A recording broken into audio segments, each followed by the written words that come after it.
प्यारे बच्चों, सुप्रभात। आज हम शुरू करेंगे पाठ मन्नू भंडारी द्वारा लिखा गया है रजनी। ये एक पटकथा है। मन्नू भंडारी के जीवन के बारे में देखें। इनका जन्म सन 1931 बानपुरा मध्य प्रदेश में हुआ। इनकी रचनाएं हैं एक प्लेट सैलाब, मैं हार गई, तीन निगाहों की एक तस्वीर, यही सच है, त्रिशंकु, आंखों देखा झूठ। ये कहानी संग्रह हैं। आपका बंटी, महाभोज, स्वामी, एक इंच मुस्कान, राजेंद्र यादव के साथ इन्होंने लिखा है। ये उपन्यास हैं। पटकथाएं हैं रजनी, निर्मला, स्वामी, दर्पण। सम्मान मिले हैं हिंदी अकादमी दिल्ली का शिखर सम्मान, बिहार सरकार, भारतीय भाषा परिषद, कोलकाता राजस्थान संगीत नाटक अकादमी और उत्तर प्रदेश हिंदी संस्थान द्वारा पुरस्कृत किया जा चुका है। मन्नू भंडारी एक प्रसिद्ध कहानीकार हैं। कहानी में उस समय सक्रिय हुई जब कहानी आंदोलन यानी कि नई कहानी आंदोलन अपने उठान पर था। नई कहानी आंदोलन जब अपने उठान पर था, पूरी मजबूती से चला हुआ था, उस समय जो है ये सक्रिय हुई थी। नई कहानी आंदोलन छठा दशक में जो नया मोड़ आया, उसमें मन्नू भंडारी जी का अहम योगदान रहा है, विशेष योगदान रहा है। रजनी पिछली सदी के 90वें दशक का एक बहुचर्चित टीवी धारावाहिक रहा है। यह वह समय था जब हम लोग और बुनियाद जैसे सोप ओपेरा दूरदर्शन का भविष्य गढ़ रहे थे, यानी कि बना रहे थे। बसु चटर्जी के निर्देशन में बने इस धारावाहिक की हर कड़ी अपने आप में स्वतंत्र और मुकम्मल होती थी और उन्हें आपस में गूंथने वाली सूत्र रजनी थी। हर कड़ी में यह जुझारू और इंसाफ पसंद स्त्री पात्र किसी न किसी सामाजिक राजनीतिक समस्या से जूझती नजर आती थी। प्रस्तुत अंश भी व्यवसाय बनती शिक्षा की समस्या की ओर हमारा ध्यान खींचता है, यानी कि इसमें शिक्षा का व्यवसाय बनता जा रहा है, इस पर मुख्य केंद्र में बात की गई है। इसका मुख्य आधार क्या है? शिक्षा व्यवसाय बनती जा रही है, इस वो एक समस्या के रूप में प्रस्तुत करना इसका उद्देश्य है। रजनी पटकथा है। इसका पहला दृश्य करेंगे। मध्य वर्गीय परिवार के फ्लैट का एक कमरा, एक महिला रसोई में व्यस्त है, घंटी बजती है, बाई दरवाज़ा खोलती है, रजनी का प्रवेश। रजनी कहती है, लीलाबेन कहाँ हो, बाजार नहीं चलना क्या? लीला कहती है, रसोई में हाथ पहुँचती हुई निकलती है, चलना तो था, पर इस समय तो अमित आ रहा होगा अपना रिजल्ट लेकर, आज उसका रिजल्ट निकल रहा है न। चेहरे पर खुशी का भाव प्रकट करते हुए रजनी कहती है, अरे वाह, अब तो मैं मिठाई खाकर ही जाऊंगी। अमित तो पढ़ने में इतना अच्छा है कि फर्स्ट आएगा, और नहीं तो सेकंड तो कहीं गया नहीं। तुमको मिठाई भी बढ़िया खिलानी पड़ेगी, सूजी के हलवे से काम नहीं चलने वाला। मैं अभी से बता रही हूँ, यानी कि अभी से ही बता देती हूँ। कहने का आशय है कि रजनी लीला को कहती है कि आज जो है वो मिठाई खा करके ही जाएगी, हलवे से काम नहीं चलने वाला। लीला कहती है हंसते हुए, नहीं नहीं, मैं तुम्हें अच्छी मिठाई ही खिलाऊंगी, मैंने पहले से ही मंगवा कर रखी है, केसरिया रसमलाई, अमित को बहुत पसंद है न। रजनी कहती है, देखा, मुझे अपने घर में ही केसर की सुगंध आ गई थी, बाजार का तो मैं बहाना करके चली आई, वरना तुम तो मुझे काट ही देती, अर्थात मेरा नंबर ही नहीं आता। लीला कहती है, कैसी बात करती हो, मैं एक बार काट भी दूं, लेकिन अमित अपने मुंह में डालने से पहले रसमलाई लेकर तुम्हारे फ्लैट में दौड़ता। मैं कोई भी चीज़ घर में बनाऊं या बाहर से लाऊं, अमित जब तक तुम्हारे भोग नहीं लगा लेता, हम लोग खा थोड़ा ही सकते हैं। रजनी आंटी तो हीरो हैं उसकी। दोनों खिलखिलाते हुए हंस करके ये बात कहती हैं। रजनी कहती है, बहुत मेधावी बच्चा है अमित, तुम देखना तो आगे चलकर क्या बनता है। लीला कहती है, बस सब तुम्हारा ही आशीर्वाद है। फिर घंटी बजती है। लीला एक तरह से दौड़ते हुए दरवाज़ा खोलती है। अमित का प्रवेश रोज की तरह बारी बस्ते की जगह एक हल्का सा थैला है। रजनी कहती है, अमित को बाहों में भरने के लिए दोनों बाहें फैलाते हुए आगे बढ़ती हैं। कॉन्ग्रेचुलेशंस यानी कि बधाई हो अमित। बधाई देने के लिए रजनी आंटी पहले से मौजूद हैं। अमित का चेहरा उतरा हुआ है, पर दोनों में से अभी तक उस पर किसी का ध्यान नहीं गया। ये दोनों कौन है? अमित की माँ और रजनी आंटी। अमित आंसू भरी आंखों से थैले में से रिपोर्ट निकालकर माँ की ओर फेंकते हुए कहता है। अमित कहता है, लो देखो क्या हुआ है मेरे रिजल्ट का। मैंने कितना कहा था कि मैथ्स में भी ट्यूशन लगवा दीजिए, वरना मेरा रिजल्ट बिगड़ जाएगा। बस वही हुआ। मैथ्स में ही तो पूरे नंबर आ सकते हैं, रिजल्ट बिगड़ सकता है। रिपोर्ट रजनी देखने लगी, लीला उसे अपनी बाहों में भरकर। लीला कहती है, पर तू तो सारे सवाल ठीक करके आया था। यहाँ आकर पापा के सामने तूने फिर से किया था अपना सारा पेपर। सब तो ठीक था। तेरे पापा ने नहीं कहा था कि 4-5 नंबर भले ही काट लें सफाई वफाई के, पर 95 तो तेरे पक्के हैं। यानी कि उसके मैथ्स में 95 नंबर 95 नंबर आने चाहिए, ये जो है उसके पापा ने कहा था। रजनी कहती है रिपोर्ट देखते हुए, पर मिले तो कुल 72 ही हैं। फिर दूसरे विषयों के नंबर भी पढ़ने लगती है। English 86, history 80, civics 88, Hindi 82, drawing 90, सबसे कम मैथ्स में ही हैं। अमित कहता है गुस्से और दुख से, कम तो होंगे ही, ट्यूशन नहीं लेने से मिलते हैं कहीं अच्छे नंबर। सर तो बार बार कहते ही थे कि ट्यूशन कर लो, वरना फिर बाद में मत रोना। और बाद में रोते हुए कहता है। लीला कहती है अपराधी की तरह सफाई देते हुए, तुझे अंग्रेजी को लेकर थोड़ी परेशानी थी, सो अंग्रेजी में करवा दी थी ट्यूशन। अब दो विषयों की ट्यूशन, फिर लंबी चौड़ी फीस। बेटे अपनी आर्थिक मजबूरी की बात वह शब्दों में नहीं चेहरे से व्यक्त करती है, पर यह तो अंधेर ही हुआ कि सारा पेपर ठीक हो फिर भी नंबर काट लो। रजनी कहती है। रजनी की बाहों में एकाएक बल पड़ जाते हैं। वह रोते हुए अमित को खींचकर अपने पास सटा लेती है। रो मत, उसके आंसू पोंछते हुए। अमित रोएगा नहीं, समझे? मैं जो पूछती हूँ उसका जवाब देना। बस कुछ देर रुक कर, तुझे अच्छी तरह से याद है कि तूने पूरा पेपर ठीक किया था। अमित स्वीकृति में सिर हिलाता है। पापा के पास दोबारा पेपर करने से पहले दोस्तों से या किताबों से उन सवालों के जवाब तो नहीं देख लिए थे? अमित कहता है नहीं, ज्यों के त्यों आकर कर दिए थे, हमको आते थे वो सारे सवाल। रजनी कहती है मैथ्स के सर कौन हैं? अमित कहता है मिस्टर पाठक। रजनी कहती है कितने लड़के ट्यूशन लेते हैं उनसे? अमित कहता है 22। साल के शुरू में तो 8 लेते थे, फिर पहले टर्मिनल के बाद से 15 हो गए थे। हाफ ईयरली के बाद 7 लड़कों ने और लेना शुरू कर दिया। मुझसे भी तभी से कह रहे थे। लीला कहती है हाफ ईयरली में तो इसके 96 नंबर आए थे, इसी ने बताया था कि क्लास में सबसे ज़्यादा हैं। रजनी कहती है उसके बाद भी कहते थे कि ट्यूशन लो।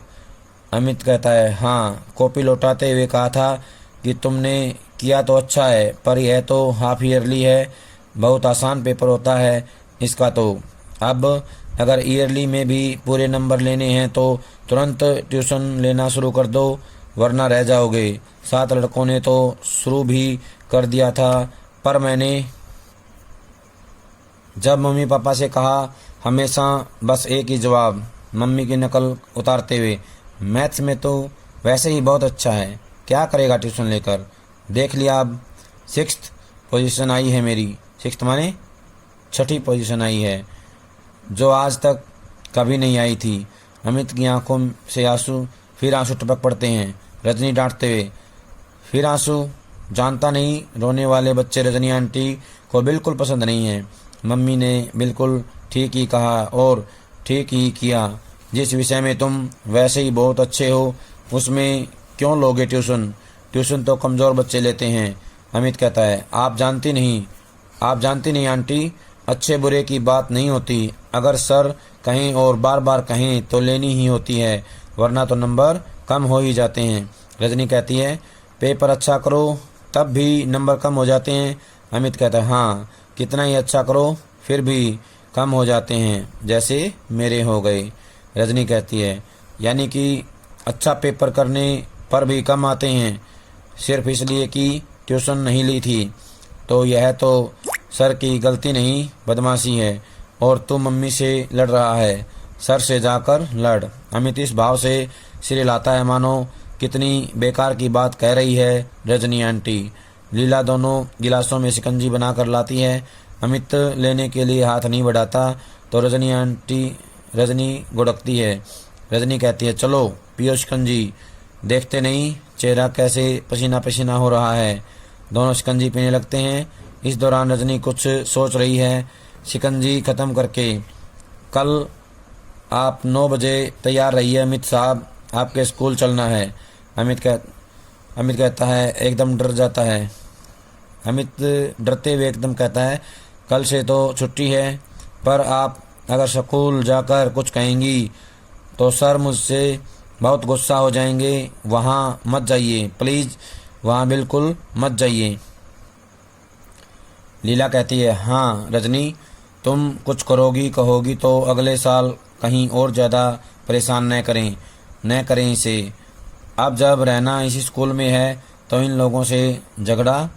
रजनी कहती है बात को बीच में ही काट कर गुस्से से, यानी कि वे लोग जो भी जुल्म ज्यादती करें यानी कि अत्याचार करें, हम लोग चुपचाप बर्दाश्त करते रहें यानी कि सहन करते रहें या करते जाएं।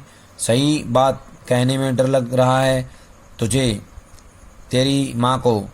अरे जब बच्चे ने सारा पेपर ठीक किया है तो हम कॉपी देखने की मांग तो कर ही सकते हैं, पता तो लगे कि आखिर किस बात के नंबर कटे हैं। अमित झुंझला कर बता दो दिया आंटी आपको। रजनी कहती है गुस्से से ठीक है तो अब बैठ कर रो तुम माँ बेटे दोनों। दंतनाती निकल जाती है। दोनों के चेहरे पर एक ऐसा भाव। लीला कहती है अब यह रजनी कोई और मुसीबत न खड़ी करे। ये पहला दृश्य समाप्त हो जाता है। अगला दृश्य शुरू होता है। स्कूल के हेडमास्टर का कमरा, बड़ी सी टेबल, दीवार के सहारे रखी कांच की अलमारी में बच्चों द्वारा जीते हुए कप और शील्ड्स जमे हुए रखे हैं। दीवार पर कुछ नेताओं की तस्वीरें, एक बड़ा सा मैप लटका है। एक स्कूल के हेडमास्टर के कमरे का वातावरण तैयार किया जाए। हेडमास्टर काम में व्यस्त हैं। चपरासी बड़े अदब से एक चिट लाकर रखता है। हेडमास्टर कुछ क्षणों से देखता रहता है। हेडमास्टर बुलाओ। रजनी का प्रवेश, नमस्कार करती हैं।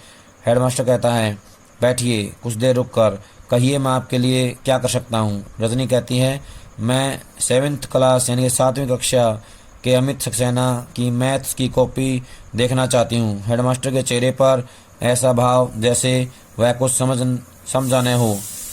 ईयरली एग्जाम्स यानी कि सालाना परीक्षा की कल ही जिसका रिजल्ट निकला है। कहने का आशय है कि जब रजनी हेडमास्टर से कहती है कि उसे अमित की मैथ्स की कॉपी चेक करनी है तो अनसुना करके हेडमास्टर उसकी बात को रह जाता है।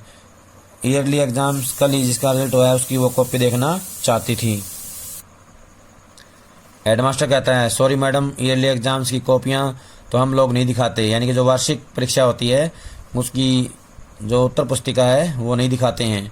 रजनी कहती है जानती हूँ मैं, लेकिन बात यह है कि अमित ने मैथ्स का पूरा पेपर ठीक किया था लेकिन उसे कुल 72 नंबर ही मिले हैं। कॉपी देखकर सिर्फ यह जानना चाहती हूँ कि अमित को अपने बारे में कुछ गलतफहमी यानी कि गलती से कुछ अलग ही रिजल्ट ना निकाल लिया हो, गलतफहमी हो गई थी, या एक शब्द पर जोर देकर कहती है गलती एग्जामिनर की है। कहने का आशय है कि रजनी हेडमास्टर को कॉपी देख करके बताना चाहती है कि गलती अमित की है या कॉपी चेक करने वाले अध्यापक की है। हेडमास्टर कहता है सारी बात को बहुत हल्के ढंग से लेते हुए आप भी कमाल करती हैं, बच्चे ने कहा और आपने मान लिया।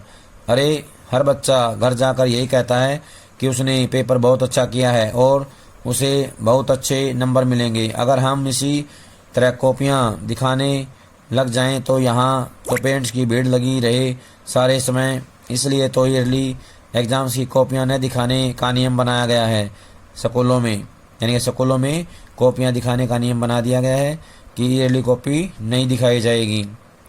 रजनी कहती है अपने गुस्से पर काबू पाते हुए, देखिए आप चाहे तो अमित का पूरा रिजल्ट देख सकते हैं। मैथ्स में हमेशा 100% नंबर लेता रहा है, इस साल भी उसने पूरा पेपर ठीक किया है, टेस्ट में आ ही जाता है। कॉपी देखकर मैं सिर्फ यह जानना चाहती हूँ कि नंबर आखिर कटे किस बात के हैं, यानी किस लिए नंबर काटे गए हैं, ये देखना चाहती हैं। हेडमास्टर कहता है आप बहस करके बेकार अपना और मेरा समय बर्बाद कर रही हैं।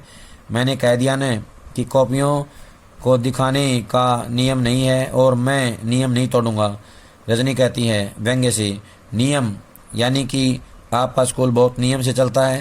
हेडमास्टर गुस्से से, व्हाट डू यू मीन, यानी कि तुम्हारे कहने का क्या अर्थ है। रजनी कहती है आई मीन व्हाट आई से, यानी कि वो कहती है कि मेरा कहने का मतलब है जो आपने समझा है, यानी कि जो मैं कहना चाहती हूँ उसको आप समझ गए हैं। नियम का ज़रा भी ख्याल होता तो इस तरह की हरकतें नहीं होती स्कूल में। कोई बच्चा बहुत अच्छा है किसी विषय में, फिर भी उसे मजबूर किया जाता है कि वह ट्यूशन ले। यह कौन सा नियम है आपके स्कूल का?